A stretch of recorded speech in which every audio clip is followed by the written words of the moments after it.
subscribe channel YouTube JKR Official.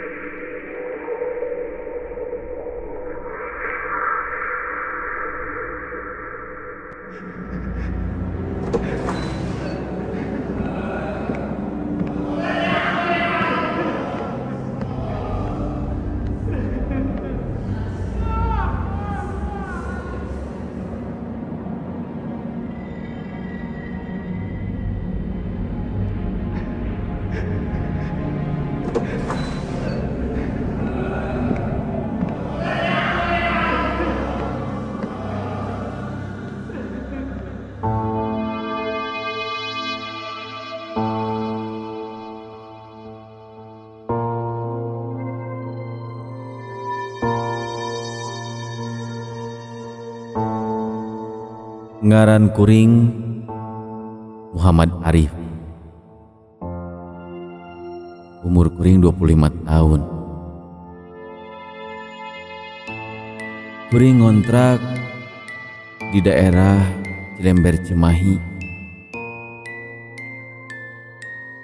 Asli nama kuring teh ti Cianjur. Kuring digawe di salah sahiji perusahaan BUMN nu aya di Bandung.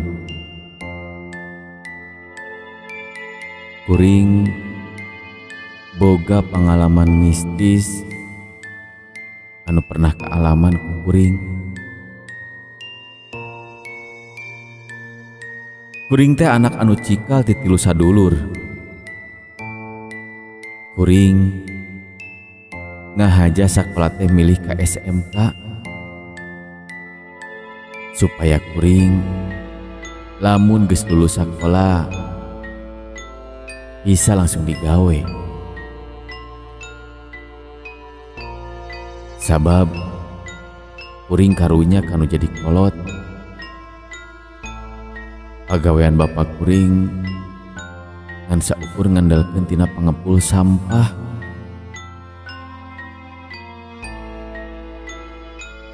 Sabenerna ari cita-cita kuring mah yang jadi guru. Sangkan bisa ngamalkeun ilmu. Lantaran ari jadi guru mah jasana gede pisan. Kuring ngerasa karunya kanu jadi kolot. Anu digawe disuk-suk tidungdung ngebelaan kulawarga. Nya kuring mutuskeun pikeun neangan pagawean keur ngabantu-bantu beban anu jadi kolot. Sanggeus lulus di sekolah SMK teh, kuring terus ngalamar pagawean ka perusahaan BUMN anu aya di Bandung. Alhamdulillah, lamaran kuring ditarima. Kuring ku eta perusahaan didiklatkeun heula meunang 6 bulan mah. Gajihna oge can full ngan saukur katarima 50%. Sanggeus kuring rengse didiklatkeun, nya kuring ditempatkeun di bagian mekanik. Kuring di eta tempat pagawean teh betah pisan. Ngan kulantaran jauh ke pagawean, nya kuring mutuskeun rek kontrak. Upama kuring indit digawe di Dugdag di Cianjur ka Bandung, gaji kuring beak ku ongkos bari jeung capek deh di perjalananana.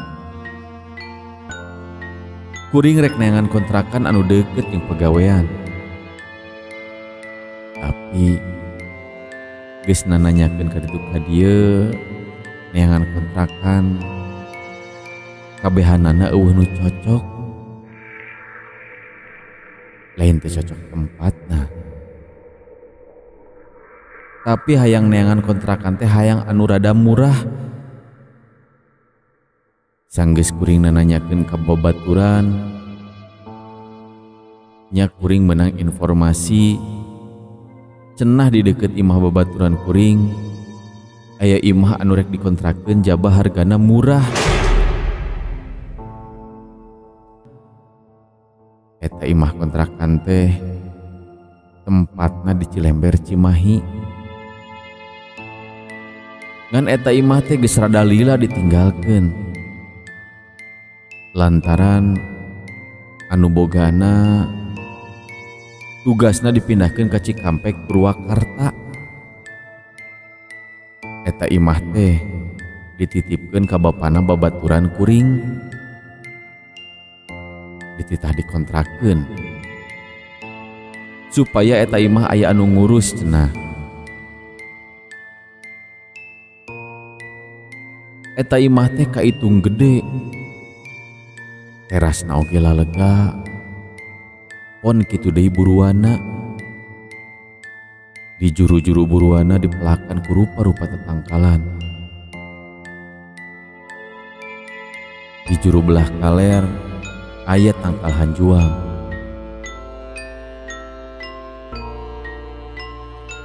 Di mana anu belah kidulna aya tangkal awi koneng, jeung loba deui tetangkalan anu liana. Kulantaran eta imah teh pika betaheun jeung murah, nya akhirna kuring mutuskeun pikeun ngontrak di eta tempat. Bari jeung lamun indit ka pagawean teh kuring aya batur indit. Kuring indit digawe teh sok milu ka babaturan, dibonceng kana motor. Lumayan saeutik-eutikeun ngirit-ngirit biaya, teu kudu ngaluarkeun ongkos. Palingna oge lamun kuring geus gajihan sok mere rokok ka manehna. Kusabab babaturan kuring hari dibere duit masuk ke kepesan teu daek narima. Ari babaturan kuring teh ngaranna Burhan, jelemana bager jeung soleh deui.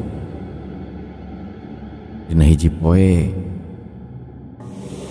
fungsi kuring indit digawe teh sorangan. Da Burhan mah cenah gering, poe ieu mah moal asup digawe. Kuring indit digawe teh numpak angkot. Dimimiti jerut di imah oge rarasaan teh geus teu tarenang.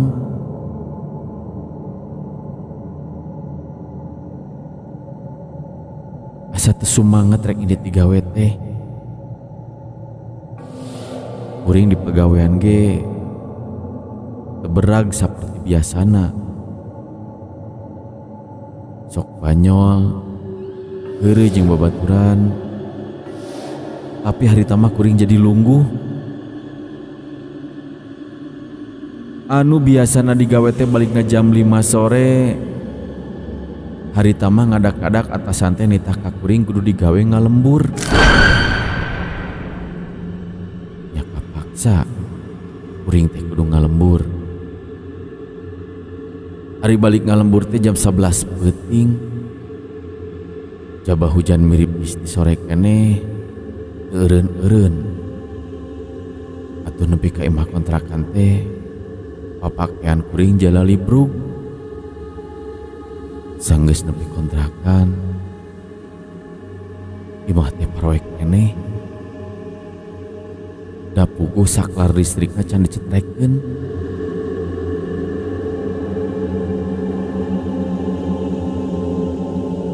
Sanggeus kuring asup ka jero imah, kakara saklar listrik dicetrekeun. Papakean anu barase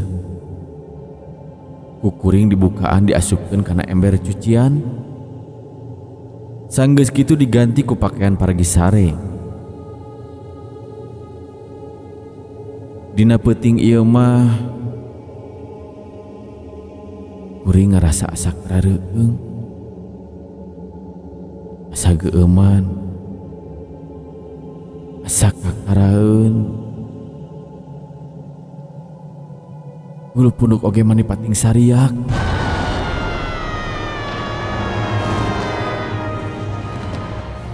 Angin leutik ngahiliwir karasana manit tiris. Harita suasana sepi ti iseun. Eueuh jelema anu ngulamprang-ngulamprang acan. Asa beda ti sasarina. Sengit kembang mani melebar ka bawah ku angin.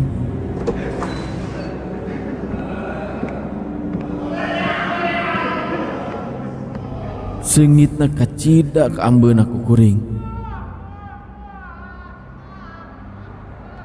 Nepikeun ka kuring ngerasa aneh. Arati sasari kuring ngangse sengit kembang anu sakieu melebarna.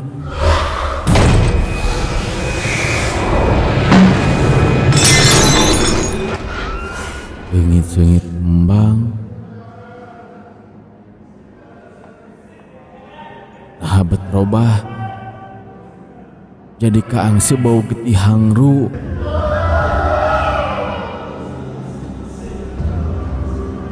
Anu ngajadikeun beuteung kuring karasa murel, asa hayang utah.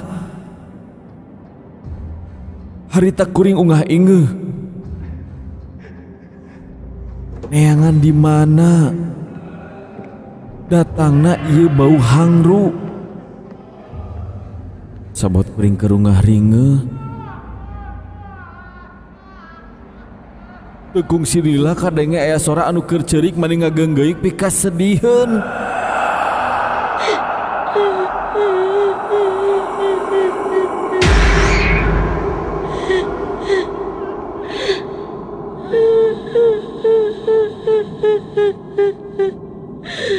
Tidinya kuring rurei timbul rasa kasieun. Ieu dina punduk mani asa aya anu naplok bari jeung berat karasana. Pating puriding, pating puringkak. Tapi harita timbul oge rasa panasaran kuring. Penasaran nasora naon eta jeung saha anu keur ceurik ngageunggeuyik siga kitu. Pamikir kuring dina jero hate. Buah-buah eta budak teh dicarekan ku kolotna atawa diusir ti imahna.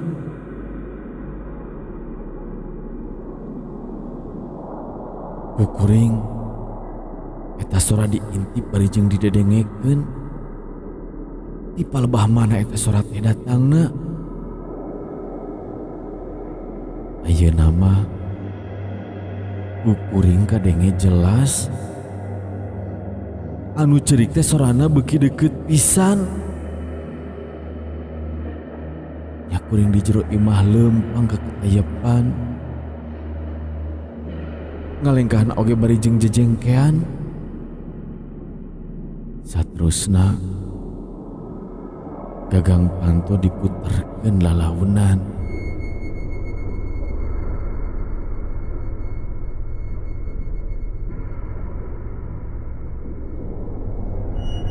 Supaya teka denge nyetrek sorak kuncina.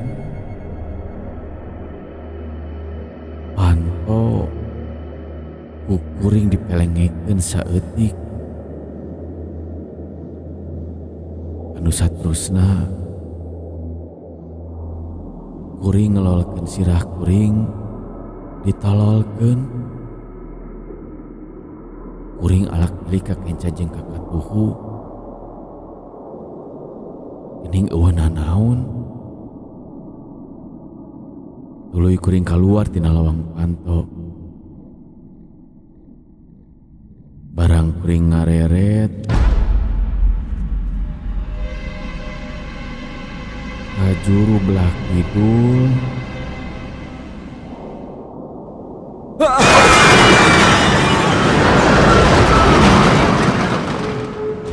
Kuring ngagebeg. Dina handapeun awi koneng anu rada hiem katinggali aya makhluk. Manehna keur diuk tungkul ceurik bari inghak-inghakan. Kuring teu wani ngadeuketan ka eta makhluk. Kusabab kuring teu apal nasaha eta anu keur ceurik bari inghak-inghakan teh. Tapi rasa kapanasaran kuring anu sakitu gedena ngajadikeun kuring ngawani-wanikeun maneh tumanya ka eta makhluk. Tuluy eta makhluk teh cengkat barang malikeun awakna. Eta beungeut makhluk teh ruksak. Beungeutna geus teu mangrupa.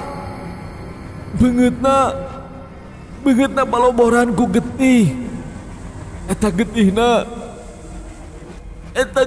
katinggali ku kuring kuatkeun ka ngalembereh. Getihna rambai nyerak celakan palebah pipina. Leungeunna dua nana aplek-aplekan para rotong. Bajuna oge emblog-emblogan beureum pinuh ku getih anu rembes. Ningali kaayaan kitu awak kuring jadi lungse.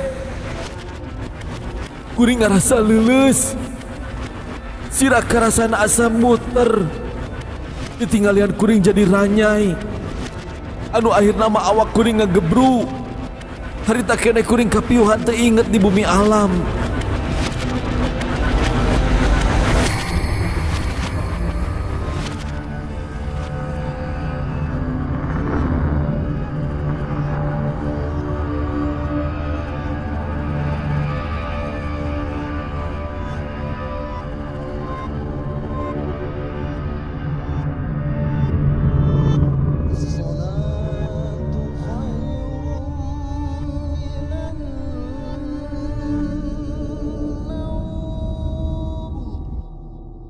Kuring kakarasa darso teh kulantaran suku karasa tiis jeung kadenge aya sora anu adan awal di masjid anu teu jauh ti tempat kontrakan kuring. Sanggeus kitu mah kuring hudang. Kuring udah giru asup ka jero imah. Panto digeblukeun. Saterusna kuring ngabebeutkeun awak kana kasur.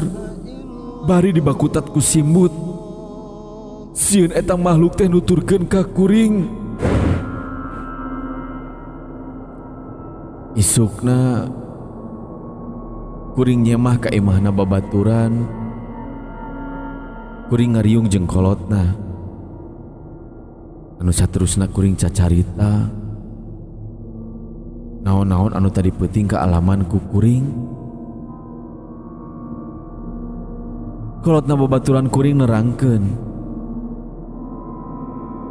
yen geus aya kana 3 poena di hareup di jalan raya aya kejadian anu tragis.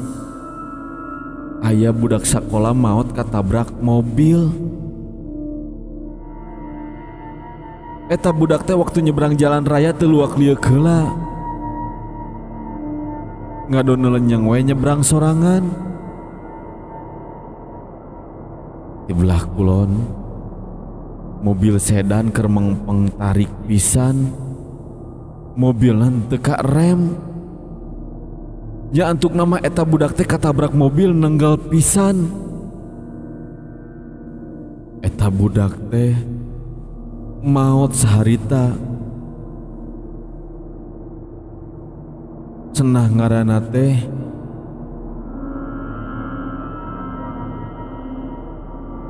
Dewi. Eta budak pada nulungan ku jalma anu araya di dinya. Awakna pasiksak, leungeunna parotong, beungeutna geus teu mangrupa, pinuh ku getih. Nepikeun ka dina aspal oge ngabayabah getihna. Jalma-jalma ngagimbung, kolot budak pada hayang nyaho. Komo babaturan sakola nama, pating jarerit gegerewekan careurik. Ngadenge bejak kitu mah, hate kuring jadi sedih. Karunya ka eta budak anu katabrak. Di sapra kajadian eta mah, kuring jadi sieun cicing di imah kontrakan teh. Nya akhirna kuring pamit moal neruskeun ngontrak di eta imah.